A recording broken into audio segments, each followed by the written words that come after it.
नाम मिटा देंगे बाबर का और नाम बचा लेंगे बाबर का, दोनों नारे लगते हैं। आप एक ही नारे को सुने हैं, दूसरा नारा नहीं सुने हैं।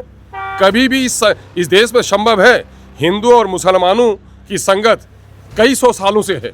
जो इसको मिटाने की कोशिश करेगा वो खुद मिट जाएगा। मुझे बोलने की इजाजत नहीं दी गई। जहाँ बोलने की इजाजत नहीं दी जाए वो गुलामी है, वो क़यादत नहीं है। और MIM जहाँ बोलना चाहती है, किसी के अगले की मजाल उसको चुप करने की नहीं है। इस मुल्क में एक जमहूरी निज़ाम है। जमहूरी निज़ाम में अपनी बात को कहना, अपनी बात को मनवाना और अपने हुकूक की हिफाजत के लिए लड़ाई लड़ना, ये सबका हक है। लेकिन बुलडोजर बोलकर भयभीत करना और खासकर कहीं ना कहीं बुलडोजर से भयभीत कराना, ये कहीं ना कहीं यूपी के योगी के मुसलमानों के खिलाफ एक्शन को दर्शाता है। इसका है, सुनिए, मैं तो 28 सीटों पर लड़ा, 215 सीटों पर तो ये लोग लड़े। इनकी दुर्गत क्यों हुई? 2010 याद है, 2010 इनको याद है कि 2010 में लालू जी के सिर्फ 22 मेंबर चुन के आए थे। उस वक्त तो मजलिस की मीम भी यहाँ पर नहीं थी। ये कैसी बात करते हैं भाई। और सुन लीजिए, क़यादत का मतलब गिनती नहीं, गिनती की तादाद गिनती से नहीं है। क़यादत का मतलब है अपनी आज़ाद आवाज़ से। तो 6 दिसंबर का दिन हिंदुस्तान के मुसलमानों के लिए गम का दिन है कि उस दिन बाबरी मस्जिद तारीखी मस्जिद थी जिस पर शवाहिद के बगैर आस्था की बुनियाद पर फैसला करके उसको तोड़ डाली गई है। ये गम मुसलमानों के दिलों से कोई नहीं भुला सकता। अरे भाई, बाहर तो हर का फ्लेट अलग है। जब सदन में हमको एक जगह देखते हैं तो यही तो असल जगह है जहां हमको एक जगह देखना चाहिए। सदन में अलग अलग मतभेद देखते तब तो कोई बात कहते, ऐसी कोई बात तो मुझको तो ऐसी कोई बात नहीं दिखती है। अब जुल्म कोई भी करेगा। अरे भैया, इंसानी दायित्व है। मौलाना महमूद मदनी साहब ने एक बयान दिया और उसके बाद लगातार चर्चाएं हो रही है कि जिहाद होगा। भारतीय जनता पार्टी के तमाम नेता और कई सारे लोग उन्हें पाकिस्तान, बांग्लादेश छोड़ने की बात तक कर रहे हैं। मैंने मुसलमानों की दाढ़ी नोची जाए, आप लोगों को खबर नहीं बनेगी। मुसलमानों की मस्जिदों में बुलडोजर लगाया जाए, आप लोगों को खबर नहीं बनेगी। मुसलमान नमाज पढ़ता है, उसको लात जूते से मारा जाए, ये खबर नहीं बनेगी। और क्या कहा उन्होंने? हर सभ्य समाज में बुराई को मिटाने के लिए शक्ति का इस्तेमाल करना, उसी को कहते हैं जिहाद। जिहाद किसको कहते हैं? जिहाद थोड़े है कि दूसरे का गर्दन काटने के लिए है। जिहाद शब्द जोहद से है, जिससे मन है कोशिश करना। जो जिस शब्द का जिसको ज्ञान नहीं हो उसका मानी नहीं पहनाना चाहिए। और मैं कह रहा हूँ, हिंदू हो, मुस्लिम हो, सिख हो, ईसाई हो, जब भी समाज में अत्याचार हो, जुल्म के खिलाफ लड़ना, ये तो इंसानी दायित्व है भाई। इसमें कौन सी बुरी बात हो गई भाई? बाबरी मस्जिद को लेकर के अब फिर एक बार चर्चाएं हो रही है। बंगाल में एक मेंबर ऑफ लेजिस्लेटिव असेंबली है, वो कह रहे हैं कि हम बाबरी मस्जिद बनाएंगे और उसको लेकर के भी चर्चाएं शुरू हो। अच्छा, मस्जिद बनाने में, मंदिर बनाने में दिक्कत क्या है? ये देश अरे बाबरी मस्जिद, बाबर का नाम भाई, बाबरी मस्जिद झगड़े वाली थी, वो जमीन प्लॉट से झगड़ा था, बाबर के नाम से झगड़ा था। क्या जिसका बाबर नाम है उसका गर्दन काट दीजिएगा आप? क्या कैसी बात करते हैं आप भाई? इसमें तो नारा लगता है ना, नाम मिटा देंगे बाबर का, नाम मिटा देंगे बाबर का और नाम बचा लेंगे बाबर का, दोनों नारे लगते हैं। आप एक ही नारे को सुने हैं, दूसरा नारा नहीं सुने हैं। कभी भी इस देश में संभव है हिंदू और मुसलमानों की संगत कई सौ सालों से है। जो इसको मिटाने की कोशिश करेगा वो खुद मिट जाएगा। हिंदू, मुस्लिम, सिख, ईसाई भले ही लोग लड़ा दें, लेकिन इस धरती में सब रहेंगे और मेल मिलाप में ही इस देश की भलाई है। जो लोग इस किस्म का विवादास्पद बयान दे रहे हैं वो देश के, समाज के हित में नहीं है। हत्या कि जिस धर्म से उनका रिश्ता है उस धर्म के आदर्शों का भी पालन नहीं करते। 6 दिसंबर 3 दिनों के बाद है, किस तरीके से देखते हैं इस तारीख? भाई 6 दिसंबर मामले के जिस दिन किसी के पिता का देहांत हो जाए वो अपनी शादी की तारीख नहीं लेता है ना। जिंदगी की शादी हो, जिस शादी का दिन हो, अगर बिस्तर पर भी हो तब भी खुशी मनाता है।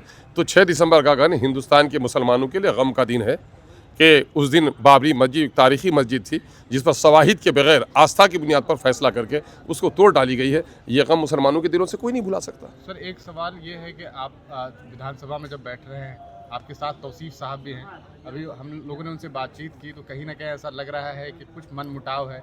साथ तो सदन के अंदर दिख रहे हैं, बाहर कहीं नजर नहीं आ रहा। अरे भाई, बाहर तो हर का फ्लेट अलग है। जब सदन में हमको एक जगह देखते हैं तो यही तो असल जगह है जहां हमको एक जगह देखना चाहिए। सदन में अलग अलग मतभेद देखते तब तो कोई बात कहते, ऐसी कोई बात तो मुझको तो ऐसी कोई बात नहीं दिखती है।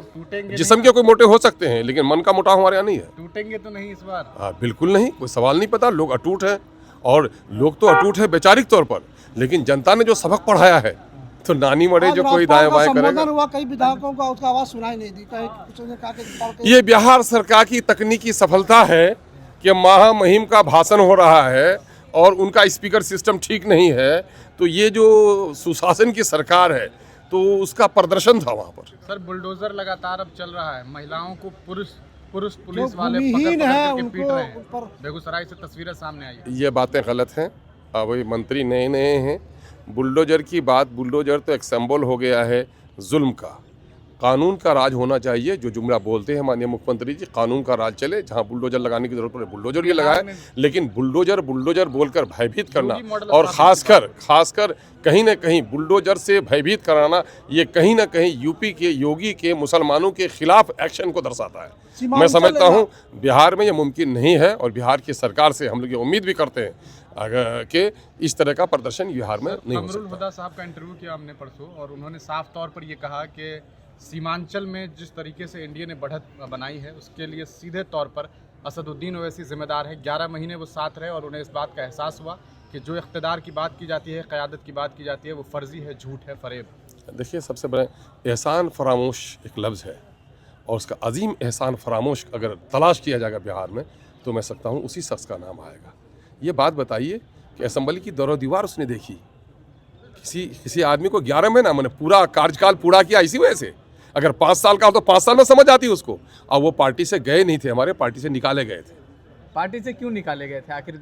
उनकी गलत एक्टिविटीज़ की वजह से, पार्टी के वसूलों का ख्याल नहीं रखने की वजह से पार्टी से गए नहीं थे, पार्टी से निकाले गए थे। सीमांचल की और अंगूर खट्टे हैं। अब कह रहे हैं कि इसी हाउस में कभी 35 कभी 24 एमएलए मुसलमान बनकर के आया करते थे, अब महज 11 पे रह गए हैं। 11 में उसका कसूर किसका है?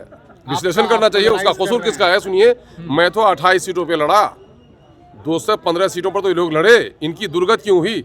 2010 याद है, 2010 इनको याद है कि 2010 में लालू जी के सिर्फ 22 ही मेंबर चुन के आए थे। उस वक्त तो मीम के मजलिस की मीम भी यहाँ पर नहीं थी। ये कैसी बात करते हैं भाई। और सुन लीजिए, क़यादत का मतलब गिनती नहीं, गिनती की तादाद गिनती से नहीं है। क़यादत का मतलब है अपनी आज़ाद आवाज़ से। आपको मैं बता दूं कांग्रेस की मुस्लिम क़यादत कैसी है। जब तलाक बिल की पेशी हुई तो उस वक्त ऐवान में एक आलिम दीन मौलाना असराउल हक कासमी साहब रहमतुल्लाह अलैह नवरल्लाह मरकदहू, वो हमारे किशनगंज से MP थे और उन्होंने कुछ शहादत दी है, आज भी यूट्यूब में मौजूद है उनकी शहादत, कि मैं बोलना चाह रहा था, मुझे बोलने की इजाज़त नहीं दी गई। जहाँ बोलने की इजाज़त नहीं दी जाए वो ग़ुलामी है, वो क़यादत नहीं है। और MIM जहाँ बोलना चाहती है, किसी के अगले की मजाल उसको चुप करने की नहीं है।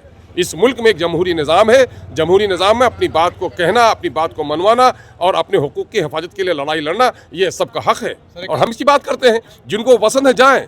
कफस में भी दाना पानी बड़ा अच्छा मिल जाता है, लेकिन आज़ाद परिंदा तूफानों का मुकाबला करता है। सर, एक आखिरी सवाल है। यहाँ विधानसभा में सत्र जारी है, उधर सदन संसद भवन में भी जारी है। देखा यह जा रहा है कि SIR के खिलाफ लगातार विपक्ष जो है प्रोटेस्ट कर रही है। एक बार फिर असदुद्दीन ओवैसी मौजूद नहीं है और विपक्ष ये कह रहा है, लोग कह रहे हैं कि देख लीजिए क़यादत की बात करने वाले क्यों हाजिर नहीं है। आप किसी आदमी की कुछ कैजुअल मसले को समझेंगे? वो देश से बाहर है, ये भी बेखबर लोग हैं, देश से बाहर हैं, किसी वजह से हैं, वो आएंगे तो अपनी बात करेंगे। अरे हक बात करने वाले का नाम ही बैरिस्टर असदुद्दीन ओवैसी है। जुल्म के खिलाफ आवाज़ उठाने का नाम ही मजलिस है। जालिम की आंखों में आग डाल करने का नाम ही बैरिस्टर असदुद्दीन ओवैसी। कैसी बात करते हैं आप?